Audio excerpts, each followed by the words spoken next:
So Nana and Gramster are coming today, so I want you to make a pretty piece of artwork for them. Does that sound good? So here's some markers for you, Ada, to use. And Anna, here's some colored pencils for you to use. I don't want colored pencils. Oh, okay. We'll get something else in a minute then. And Jude, What? here's a crayon for you.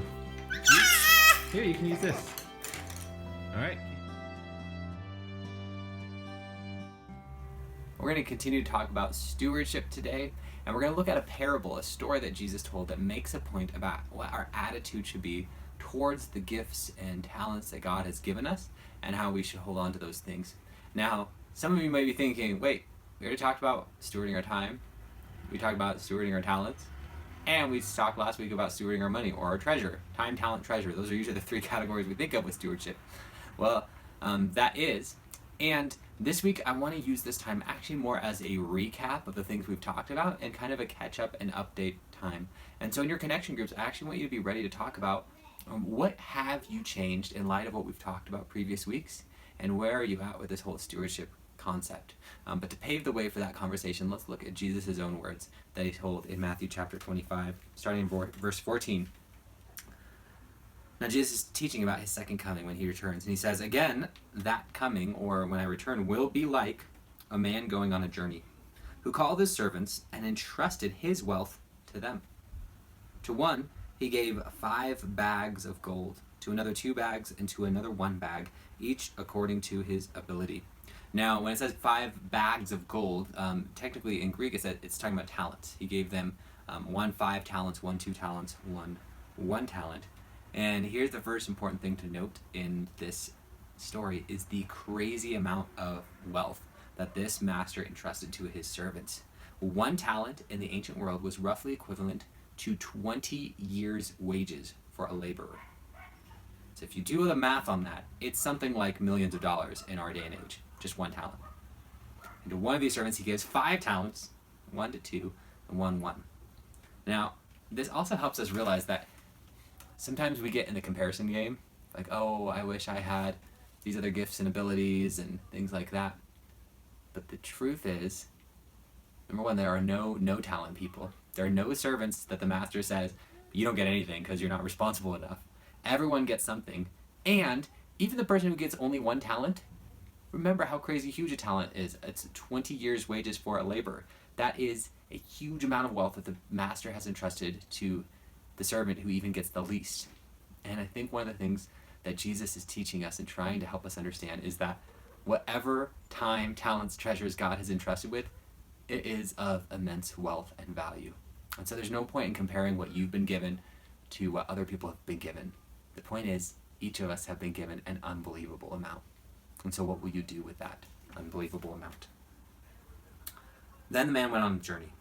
The man who had received 5 bags of gold went at once and put his money to work and gained 5 bags more. So also the one with 2 bags of gold gained 2 more. But the man who had received 1 bag went off, dug a hole in the ground, and hid his master's money. After a long time, the master of those servants returned and settled accounts with them. The man who had received 5 bags of gold brought the other 5. Master, he said, you entrusted me with 5 bags of gold. See, I have gained 5 more. His master replied, well done, good and faithful servant. You have been faithful with a few things. I will put you in charge of many things. Come and share your master's happiness. The man with 2 bags of gold also came. Master, he said, you entrusted me with 2 bags of gold. See, I have gained 2 more. His master replied, well done, good and faithful servant. You have been faithful with a few things. I will put you in charge of many things. Come and share your master's happiness. And so the reward for stewarding our stuff well, for investing in the kingdom of God, is more responsibility, more stewardship, more wealth to work for God and for good. Then the man who had received 1 bag of gold came. Master, he said, I knew that you are a hard man, harvesting where you have not sown, and gathering where you have not scattered seed. So I was afraid, and I went out and hid your gold in the ground. See, here is what belongs to you. Now, what's interesting to me about this is that in this parable, each of the characters represents a different person. And the master, in this case, is supposed to represent God, and how he's given us unbelievable amounts of wealth, of his own wealth, and he gives us these gifts to steward, to use, to invest, to grow. And it's interesting because the servant said, I know, that you are a hard man, harvesting where you have not sown and gathering where you have not scattered seed. I know that you are a hard man. This servant clearly has bad theology. Is that God's character? No, because Jesus reveals to us what God is like, and he's not a hard man, a harsh master. But because of this servant's wrong theology, wrong understanding of the character and heart of God, that caused him to fear. Right? He says, because I knew this about you, which is actually wrong, I was afraid, and so I hid what you gave me in the ground. I was so scared of messing up what you gave me that I just hid it, and I held on to it, and I protected it, and I didn't do anything with it. His master replied, you wicked, lazy servant. So, you knew that I harvest where I have not sown, and gather where I have not scattered seed? Well, then you should have put money on deposit with the bankers, so that when I returned, I would have received it back with interest. In other words, the master judges the servant by his own words. If that is really what I was like, if you knew I was a hard man and would demand a return and be unkind if you didn't have a return, you should have at least put it in the bank so I would get some kind of return. He's judged by his own words and with his own incorrect theology. So take the bag of gold from him and give it to the one who has 10 bags. For whoever has will be given more, and they will have an abundance. Whoever does not have, even what they have, will be taken from them, and throw that worthless servant outside into the darkness, where there will be weeping and gnashing of teeth. Now, I want to be clear. The New Testament teaches consistently that we are saved by grace through faith alone, but also that once you are saved, you will inevitably choose to do good works. And I think what's happening in this story is that this servant is displaying by his actions that he does not have that kind of saving faith. Some people read this and are troubled by the fact that he's thrown into the darkness because of what he did or failed to do. It's like, wait, are we going to be judged based off our actions? I thought it was about faith.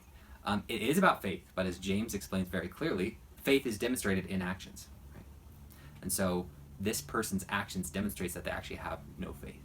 And we even saw that earlier with their wrong theology. So this person is cast out. And the tragedy is they don't invest what the master has given him. He has given them an amazing opportunity. He has entrusted his very wealth with them to invest it and to do stuff with it. And the servant holds on to it and doesn't do anything with it. And so what's the lesson for us? There's a couple points I wanted to draw out. One is that God has entrusted us with an unbelievable amount of opportunity. Whatever time, talents, treasure God has given you is a huge gift. And there are no talent people. Whether you've been given 1, 2, or 5, when you add it up, that is an unbelievable amount that God has entrusted you with. And so in applying this to us, when I think about that servant's fear, right, I was afraid and so I hid it in the ground. It almost seemed to me that part of the lesson is that servant had the wrong fear. Right? He feared to lose what God had entrusted with him with, but really he should have been afraid of missing out on the opportunity he had been given. He was afraid of the wrong thing. And sometimes I think that happens to us. We get scared of the wrong thing. What if I risk and it doesn't work out? What if I choose to move into an area that might use my gifts better and I'm not actually good at it? What if I give money away to those in need and I don't have enough for me? We can let the wrong fears guide us. And I think the point of this parable is, no, trade that out for the right fear. Our fear should be, what if I miss out on this amazing opportunity God has given me? And so, in your connection groups this week, there are no new applications, okay? We're not going to give you a new challenge to do. Instead, I really want you to consider what we've talked about the last few weeks with our time, talent, treasures, and to consider what have you changed, and let's celebrate that together. And then are there any things you still need to change when it comes to your time, talent, and treasure? And so, just some quick review, and then I'll put some questions on the screen for you to discuss in your group. So we talked about stewarding our time. One of the things we talked about is how you view your schedule. Do you view yourself as a victim of your schedule or as the manager of it? And the truth is, in order to be good stewards, we first have to take responsibility of the fact that we are stewards. We have control over how we spend our time. And so first thing I want you to discuss is is there anything about your schedule that you have changed because of that shift in mindset? And what was that? Or is there anything you feel like you still need to change in order to prioritize the things God wants you to prioritize in life?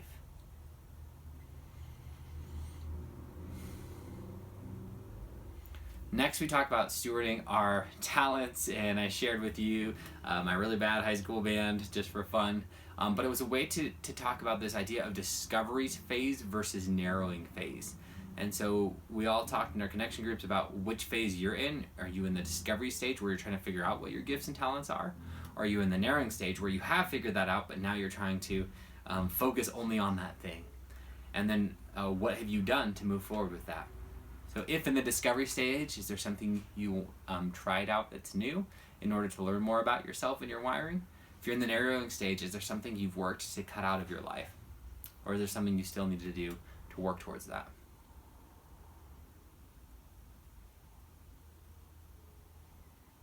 And then finally, last week we talked about everyone's favorite topic to talk about, money, stewarding our money. And we talked about our money scripts. And what that referred to is because of how we grew up and the impact of our parents and modeling and our own life circumstances, we all tend to view money in one of four ways. That's either money vigilance, money worship, money status, or money as God.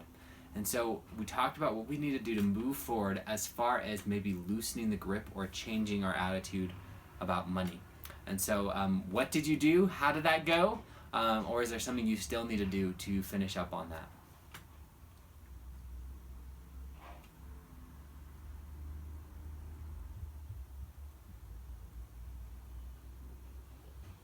I'm actually grateful that our curriculum had this extra time talking about stewardship, because I think it's important sometimes to not just keep being like, oh, what's a new application? What's another application? What's another application? But to pause and say, all right, let's celebrate what we have done and how we have come and how God has used our choices to shape us. And then also to pause and say, is there something we've left undone that we still need to carry out? And so again, I'm excited that this week in our connection groups, we just get to have a little bit of a catch-up time. I hope you are able to celebrate how you have changed over the last few weeks alone. Even if that's just taking a small step in the right direction. What have you changed? And let's celebrate that together. So thanks guys for watching, and I hope you have a great connection group.